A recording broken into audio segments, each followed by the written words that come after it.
Alright, so basically, here to give y'all a story time. I was about to say quick, but I know it's not gonna be quick. It's gonna be a little lengthy, but that should be fun. This is gonna be about the time I went to a college field trip for my AVID class freshman year. Also, if the mic sounds weird or if like the where my voice is sounds weird, is because I'm not wearing the headphones, like actually wearing them. I'm holding them like it's a mic. I'm just trying something new.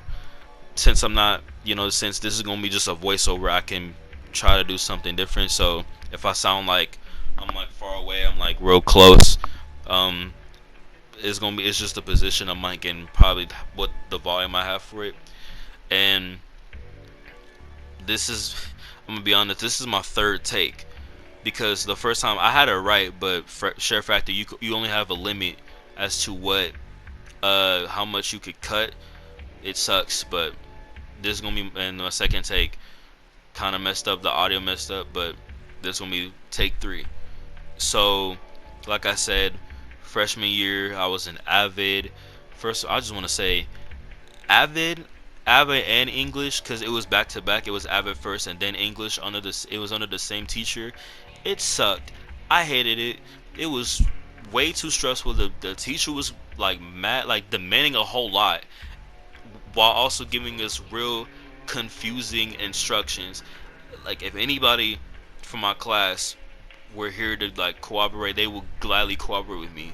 But yeah, we went to the two colleges that we were going to be heading that day was Soka University. I believe the name of it was Soka, like the full name is Soka University of America. And went to UCI.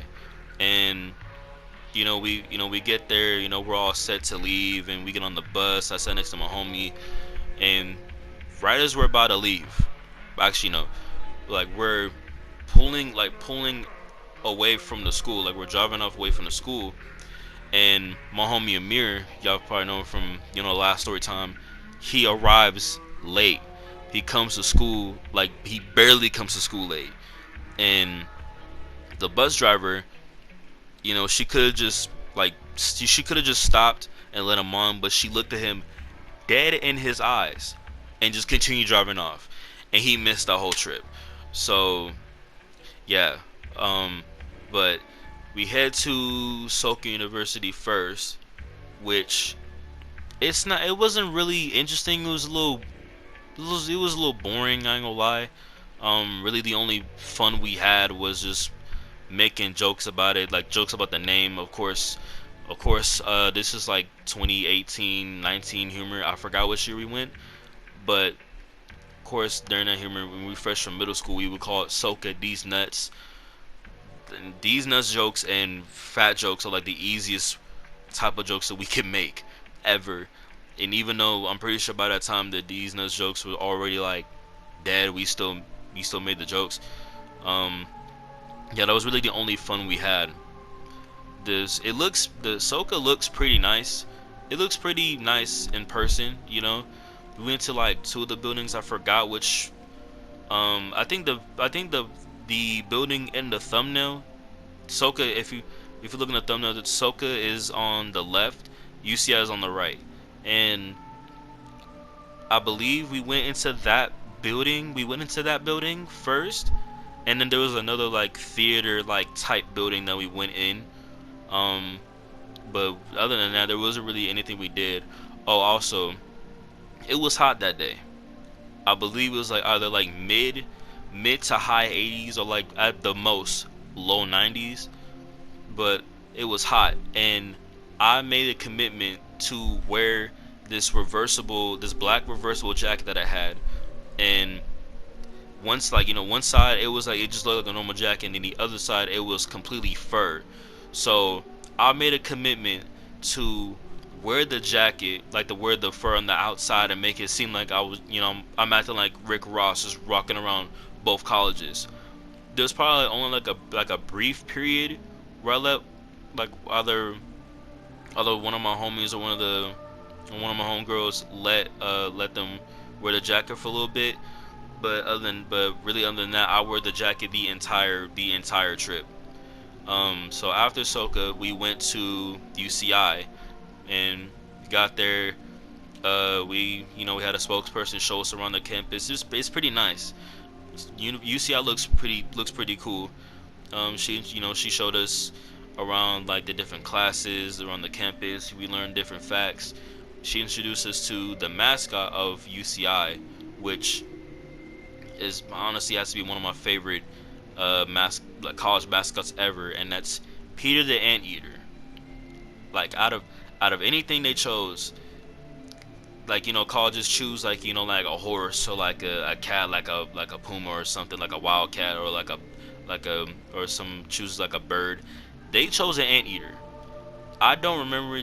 I don't even remember the history that she gave us about Peter the Anteater, but I like it. I like it. I rock with it.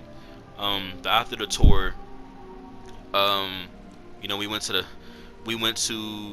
I believe it was the admissions office to head to the bathroom, and on the staircase heading to going up towards the admissions building, there was just a loose extra large lubricated condom just on the staircase. And of course we would mess around with it. We didn't actually like pick it up, but we just kick it around and stuff. And we went to the bathroom and we discovered in both bathrooms that there was a condom dispenser, and that will come up later. But after using the bathroom, we were left to just do whatever. I forgot what these type of events is called, but it's basically where these college programs come up, and you could walk up to them, sign up, and then they can try to convince you to sign up for them. You can get something. You can get something for free, like a pamphlet or like a keychain or whatever. And it was lying along the street. But me, like my group, we went to the food court, and it's probably different now. Like it's probably like different places now, but back then it was Wendy's, Pizza Hut, I believe it was Panda Express, possibly Starbucks, and and I think like another one or two others. But I personally went to Wendy's and got me some bacon and fries. I don't remember what they got. We sat down and we're eating.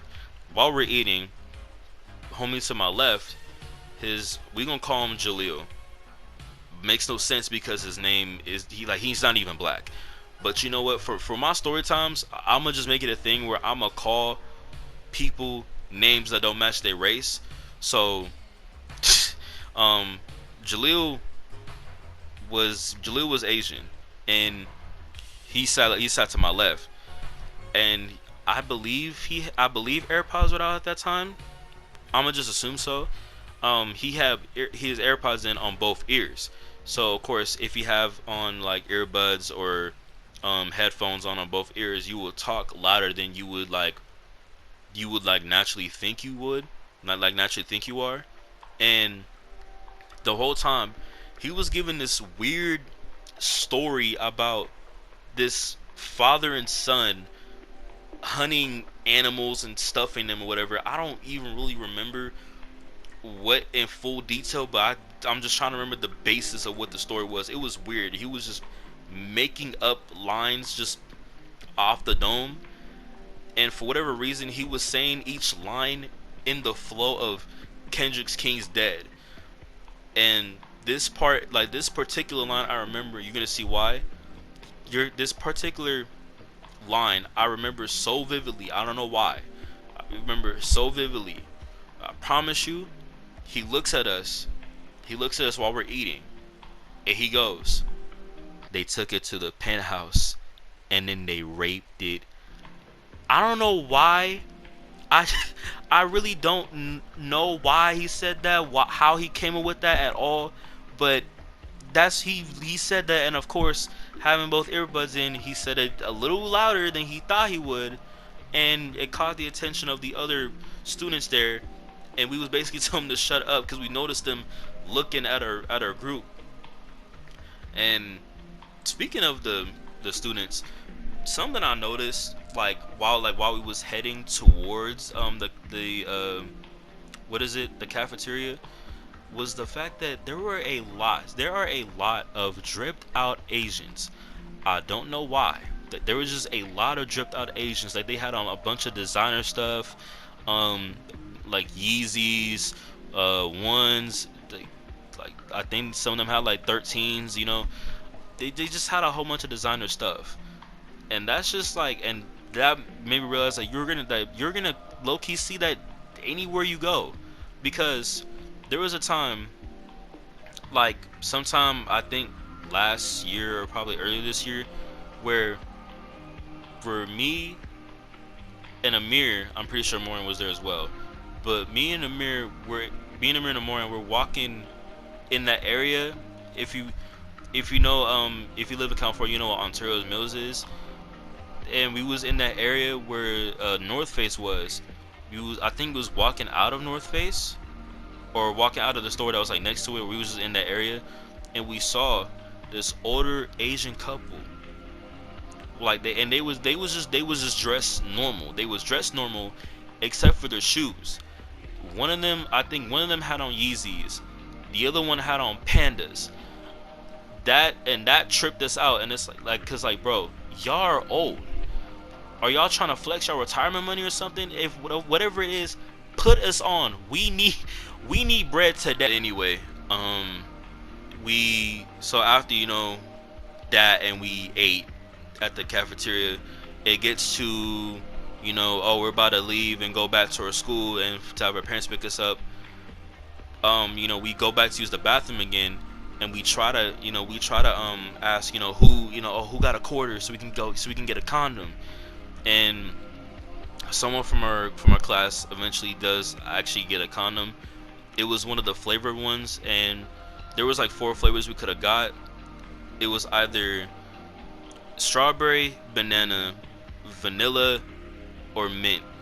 And of course he brings the condom to the bus, and we open.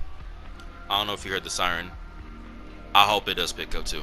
But we open, we get inside, and he opens the condom, and the smell, it was banana flavored. We instantly knew it was banana because it smelled like Laffy Taffy, like banana flavored Laffy Taffy, and it was so strong. It permeated throughout the entire bus. And of course our teacher goes, "What's that smell?" We instantly just say it's Laffy Taffy. I guarantee you, well, I mean, if it was strawberry, we probably would have been fine. But if it was vanilla or mint, we would have definitely been dead. There was there's no way of explaining that. But so they on the during the whole drive back, they blow up the condom like it's a balloon, and we start playing with it. But of course, making sure that she doesn't see. She was pretty much on her. The teacher was pretty much on her phone the whole time. So we just had to make sure she was like still on her phone and looking, or like not looking at our direction. But we was basically just messing around with the condom balloon, and it gets to the back of the bus, and somebody accidentally pops it, and our teacher hears this, and she goes, "What was that?" And we instantly say it was a chip bag. And I don't even think we're supposed to be eating on the bus, but she just says, "Oh, just make sure you pick up your trash." And the the fact that we came up with that so quick, because it was just unexpected. Like I don't even know if they intended to pop it or just happened on accident, but we came up with that on the spot. And eventually we make it back to the school, have our parents pick us up. But I noticed when we get out the bus, I didn't see anybody leave with the condom, like to make sure that it's not just in the bus and we don't get caught. And my homie that was sitting next to me, I think he said that it was just on the floor. The condom and maybe not the box, but the condom itself was just on the floor. So if it was, I don't know how we didn't get caught. I don't know how he in trouble. Either the bus driver didn't see, or she just didn't care. But hey, that's a W for us. We didn't get caught. We just had fun, got away with it scot free. So yeah, that's it. But yeah, that's it for this story time. Friday, I don't know when I'm gonna upload, but If y'all want more story times, I have a really good story time to give y'all. I'm really hoping I can get Amir and Amorion with me, because it does, they're in it, and I would love for them to cooperate with me and give their perspectives on the events, because it's pretty funny. I promise you, it's pretty funny, and especially if they give in their perspectives. But yeah, with that, I'll see you whenever.